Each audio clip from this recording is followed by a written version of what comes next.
To dare is to lose one's footing for a moment. Not to dare is to lose oneself. The candle flickers, the beer grows warm, and here I am, in Copenhagen, arguing with my own freedom. You think I was braver than you? No, I just had fewer options. In my time, we hesitated between 2 churches and 3 hats. Today, you must pick your job, your city, your partner, your playlist, your morning coffee, and even your brand of jogging pants. Even God would have downloaded Tinder just to take a break. You think your problem is indecision, but it's not. It's exhaustion, the fatigue of having too many possible lives in your head. You were born in an age where everything is possible, and that's precisely why nothing feels real anymore. You live surrounded by open doors, but refuse to walk through one, afraid of closing all the others. Forgive me, I should introduce myself before psychoanalyzing you without permission. My name is Søren Kierkegaard, philosopher, Dane, and world champion of contradiction. I wrote The Concept of Anxiety and Either Or, 2 titles that could easily describe your dating app. I spent my life trembling between 2 worlds, God and humanity. And if you ever wondered why freedom feels like fear, well, I'm partly to blame. I tried to choose 2, between love and solitude, between Regine Olsen, the woman I loved, and the eternity I feared to lose. Regine was morning light itself, tender and alive in everything she did. When she looked at me, I felt forgiven for everything I hadn't yet become. But each time she smiled, I felt the trap close. To love her meant to say yes to one life and no to all the others. It meant closing the grand book of possibilities just to read 1 page. And I was terrified to start reading, so I ran. I gave back the ring like a student turning in a blank exam. I chose solitude, thinking I was choosing God. In truth, I chose fear. And you, my modern friend, do the same, only with better Wi-Fi. You call it freedom when you compare job offers, apartments, and partners. But really, you're just postponing life. You change cities to escape emptiness, jobs to escape boredom, people to escape yourself. You scroll through faces, convinced that the next one will be the right one. But the dizziness you feel doesn't come from a lack of options. It comes from your refusal to lose any. Anxiety, I learned too late, isn't a flaw in your design. It's the signal that you are free. It's the vibration of your being just before you choose. Anxiety is the price of becoming real. If you don't tremble, you're not living. You're just rehearsing. Don't misunderstand me. I won't free you from your fear of choosing. That would be cruel. Fear is part of the contract of freedom. But I can teach you how to live with it, to stand on the edge of the cliff without looking for a parachute. To understand that the dizziness is your ally, because it reminds you that your next step matters. You see, the modern mistake is believing you can experience everything without ever getting lost. You want to have it all: love and freedom, stability and risk, cheeseburgers and abs. But the world never worked that way. Every yes demands a funeral. Those who want to keep everything end up living nothing at all. So tonight, stay with me. I won't teach you how to choose without fear, but how to love the trembling before the leap, how to breathe inside the doubt, how to remember that if everything feels blurry, it's only because you're still moving. And if you enjoy getting lost at night with dead philosophers who try to reconcile you with life, you're in the right place. Here, at Sleepless Society, we learn to turn chaos into calm, anxiety into beauty, and lucidity into peace. Every week, a new companion of the night joins the circle to help you befriend your fears. So subscribe before the candle goes out. Your seat by the fire is already waiting. Now tighten your coat, take a sip of silence, and let me tell you why choosing isn't about losing, it's about becoming. Before we go deeper into this strange idea of anxiety, that quiet trembling before every choice, I need to tell you something personal. Because to understand my philosophy, you must first understand the wound it was born from. What I'm about to share isn't just a memory. It's the moment that split my life in two, the moment that turned love into philosophy and faith into fear. And perhaps, somewhere in it, you'll recognize a part of your own story. She was young, bright, full of faith and laughter, the kind of laughter that made the air itself seem lighter. Regine Olsen. I remember her voice before her face because it had that rare quality. It believed in the world.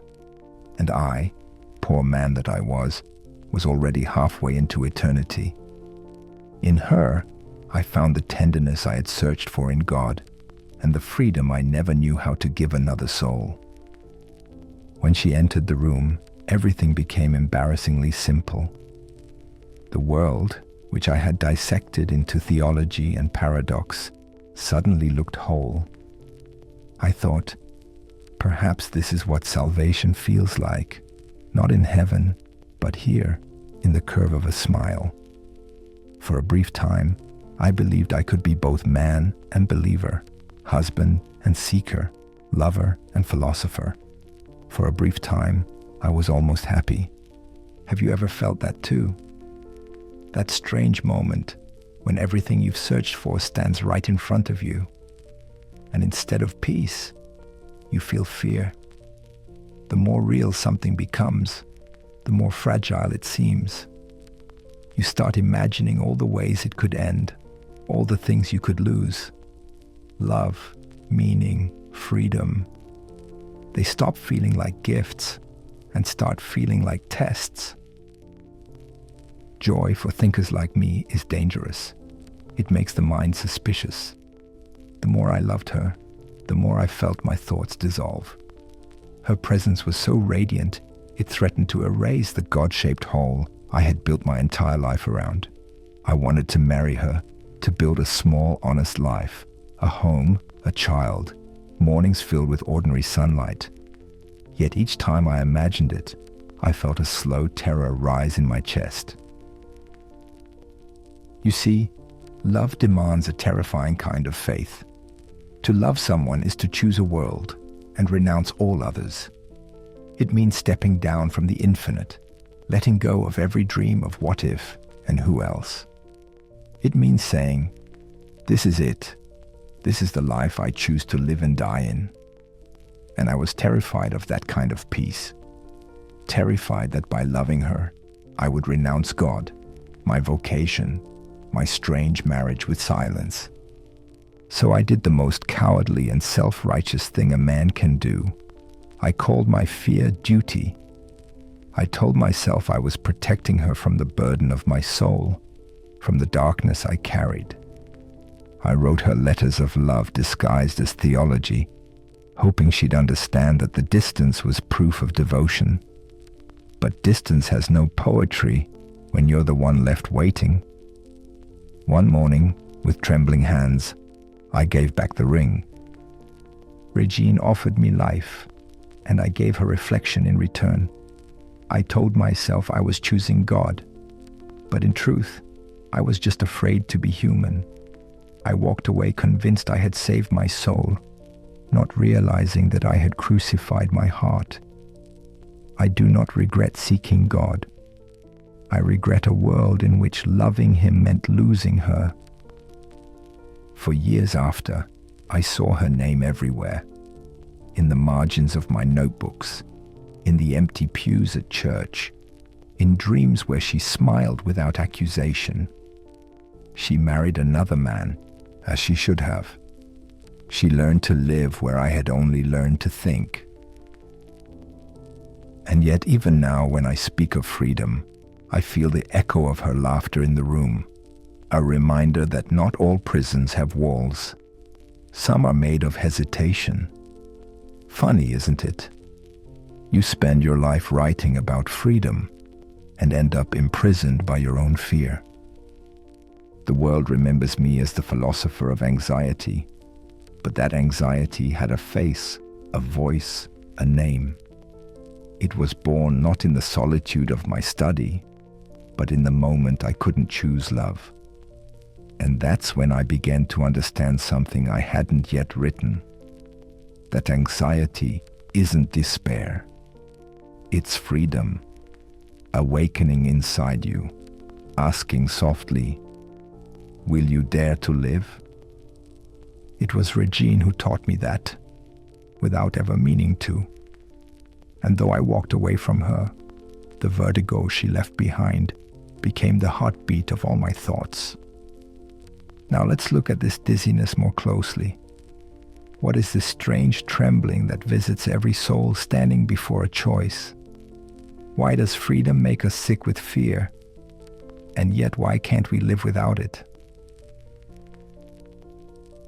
Anxiety isn't an illness. It's the moment when freedom becomes aware of itself. I learned that not from books, but from standing at the edge of my own existence, watching every possible life stretch out before me like roads disappearing into fog. It wasn't despair I felt. It was vertigo. Imagine this. You're standing on a cliff. The sea murmurs below, endless and inviting. You look down, not because you want to fall, but because you suddenly realize you could. That single realization, you could, is freedom in its purest and most frightening form. That's anxiety. It's the shiver of possibility, the trembling of a soul that suddenly remembers it is not fixed, not trapped, not programmed. Every moment, every breath, you could become something else, someone else. The freer you are, the more you tremble, because everything becomes possible, even betrayal, even becoming someone you no longer recognize. When I wrote the concept of anxiety, people thought I was diagnosing despair, but I wasn't. I was describing life, because anxiety isn't a flaw in the human spirit, it's its proof. Only free beings feel anxiety. Stones don't tremble. Trees don't panic before deciding which way to grow. Only humans do, because only humans can imagine. Anxiety is the shadow of possibility. It appears whenever you stand before a door you could open, and it whispers, if you walk through, you'll never be the same. Most people mistake that whisper for danger. They think it's telling them to step back. But really, it's an invitation. This vertigo isn't a punishment. It's a call to wake up, to feel the weight of your own existence, to understand that freedom isn't supposed to make you calm. It's supposed to make you alive. When you feel anxious, it's not because something is wrong with you. It's because something inside you is stirring. The soul shaking itself awake, reminding you, you are not done yet. That dizziness is not your enemy. It's your proof that you still have choices left to make. I know it feels unbearable sometimes. The heart races, the mind spins, the body searches for ground. But listen closely. The trembling is sacred. It's the sign that your spirit hasn't given up on you. In my time, I mistook it for sin. Today, you mistake it for failure. But anxiety is neither. It's the cost of awareness. It's what happens when infinity presses itself into a finite life and says, go on, choose. You don't need to medicate it with distraction. You don't need to run from it, rename it, or drown it in noise. You just need to stand still long enough to hear what it's trying to tell you. And yet, instead of listening to that sacred trembling, you've turned anxiety into a lifestyle. You carry it with you like a phone, checking it for updates every few minutes. You rename it productivity, ambition, self-improvement. But deep down, it's still the same vertigo. The dizziness of knowing that you could live differently, if only you dared. I chuckle when I see how little has changed. I wrote books to delay choosing. You post quotes about overthinking to delay living. We all have our methods of postponing existence. Mine were printed on paper. Yours glow in pixels. Same fear, better lighting. But sooner or later, the light fades and silence returns. And in that silence, the question still waits. What will you do with your freedom? Let's talk about that next. How we spend our lives trying to escape the very thing that makes us human. You've replaced anxiety with scrolling. Instead of choosing, you update. Instead of leaping, you swipe. You prefer the illusion of movement to the pain of decision. I watch you, the modern soul, and I can't help but smile. You remind me of myself, only with better lighting and worse attention spans. You wake up already drowning in options. Which coffee? Which outfit? Which headline to believe? Which cause to care about? Which person to fall in love with? You call it freedom, but really it's just anxiety wearing designer shoes. You tell yourself you're exploring possibilities, but you're just wandering in circles, too afraid to stop and say, "This is my life." I wrote books to delay loving. You watch videos to delay living. Same strategy, better Wi-Fi. You scroll through faces, philosophies, and new diets, convinced that knowledge will one day save you from the burden of choice. You think if you just read one more article, listen to one more podcast, heal one more inner child, you'll finally be ready to decide. But you never are. You're waiting for the feeling of certainty. And I must tell you, it never comes. You see, I know you're kind of fatigued. I had no social media, but I had my own feed. The endless noise of my thoughts, the constant refreshing of my doubts. I'd sit by candlelight for hours, scrolling through possibilities in my head, hoping one would load faster than my fear. It never did. That's the great trick of our age, and of mine. You think you're avoiding pain, but you're just stretching it thin. You mistake distraction for relief. You scroll because stillness feels dangerous. Because stillness means you might actually have to listen to yourself. Anxiety doesn't vanish when you run from it. It just changes costumes. It hides behind your cynicism, that clever voice that says, "Nothing really matters." It hides in the constant noise, the podcasts, the messages, the alerts. Anything to drown out the silence where real decisions grow. You've become so afraid of choosing wrong that you've started worshipping indecision itself. You know what I find funny? You talk endlessly about self-care, yet you never stop exhausting yourself with possibilities. You don't need a new routine, you need a limit. You need a yes that kills 1,000 maybes. But that takes courage, and courage is not trending this week. Let me be honest, I envy you.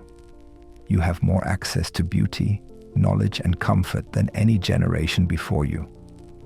And yet, the more possibilities you hold, the more fragile you become. Because every open door is also a ghost, whispering what you could have been. The modern world calls it FOMO. I called it existence. Same vertigo, new vocabulary. So here's the truth. You can't outthink your way out of fear. You can't scroll your way to serenity. Freedom demands risk, not research. So how do you live with fear without letting it rule you? How do you stop waiting for the perfect sign, the perfect timing, the perfect version of yourself? The answer is what I call the leap. I raise my glass to you, my fellow wanderer, my anxious modern friend, to the absurd, to the unfinished, to the trembling. Because the leap, the most terrifying and beautiful act a human can attempt, begins not in certainty, but in surrender. Let's talk about that next. The leap of faith means choosing without proof, saying I don't know, and walking forward anyway. It's not the blind jump of a fool. It's the deliberate act of someone who has understood that no amount of logic can cross the gap between knowing and living. You want guarantees, a sign, a reason, a map. You want to be certain before you move. But certainty is the reward of those who have already leapt, not the condition for those who dare. That's the cruel joke of existence. You can't think your way into faith. You must live your way into it. When I spoke of the leap, I wasn't talking about a single moment of madness, but the essence of being human. Every love, every friendship, every dream worth pursuing requires a leap. You can measure all the risks, read all the reviews, pray for reassurance, and yet the final step will always be taken in the dark. I leapt too, not toward marriage, but into the unknown, toward God, toward a life without guarantees but full of meaning. I gave up the visible for the invisible, the touch of a hand for the trembling of the soul. Do you think that made me peaceful? Hardly. It made me alive. Faith, you see, isn't about certainty. It's about courage.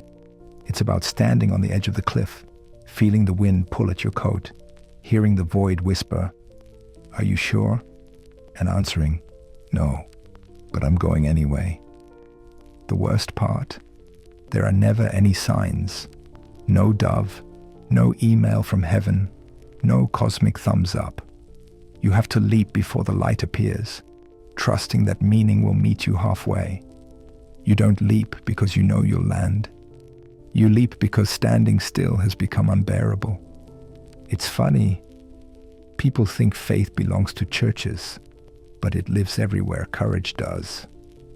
Every artist who faces a blank page, every lover who says, "I love you first," every parent who brings a child into this trembling world, they all leap. And yes, they all fall. But in falling, they become more human. Courage isn't the absence of fear. It's walking with fear at your side. It's holding its hand like an old friend and saying, "Come with me. We're doing this together." There's no secret technique, no spiritual hack. The leap happens in small, ordinary acts. When you commit to something that could break your heart, when you say yes to a future you can't control, when you stop waiting for clarity and start creating it. When I wrote about the leap of faith, people accused me of promoting irrationality, but they misunderstood. The leap isn't anti-reason. It's beyond reason. It's what happens when reason has done all it can, and yet the heart refuses to stop there. That's the tension of being human. To be intelligent enough to doubt and brave enough to act anyway. That's when I understood.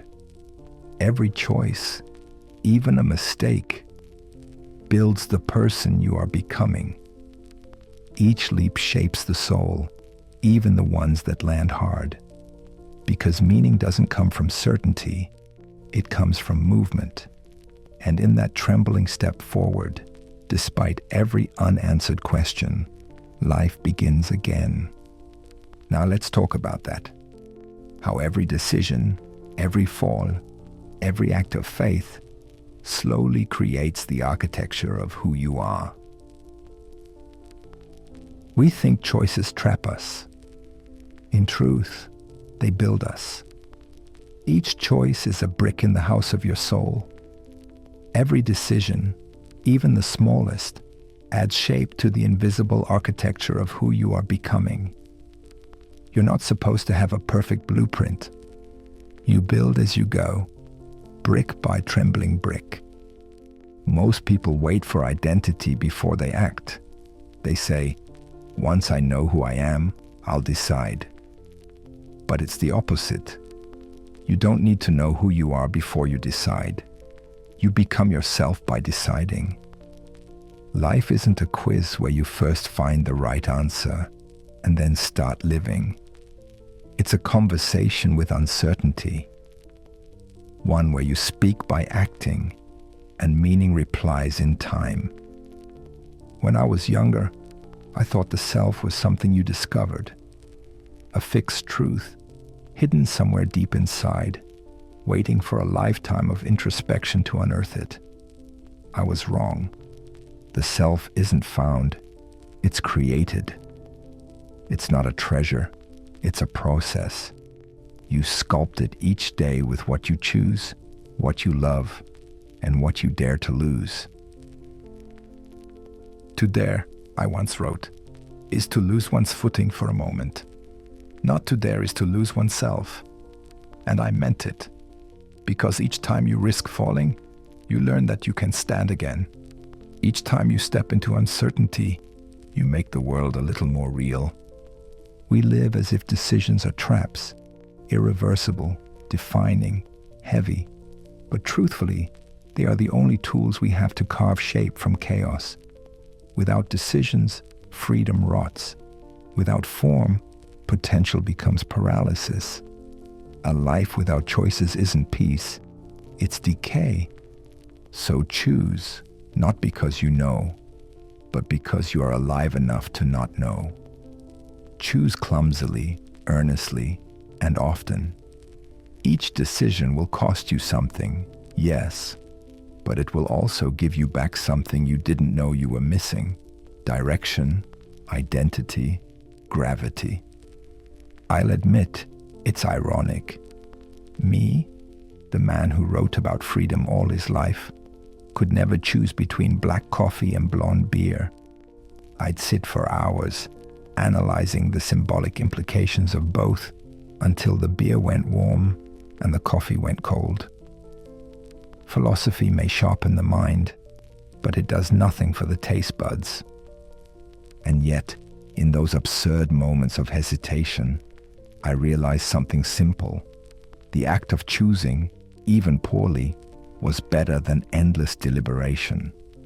Because the moment you decide, even wrongly, the fog begins to lift.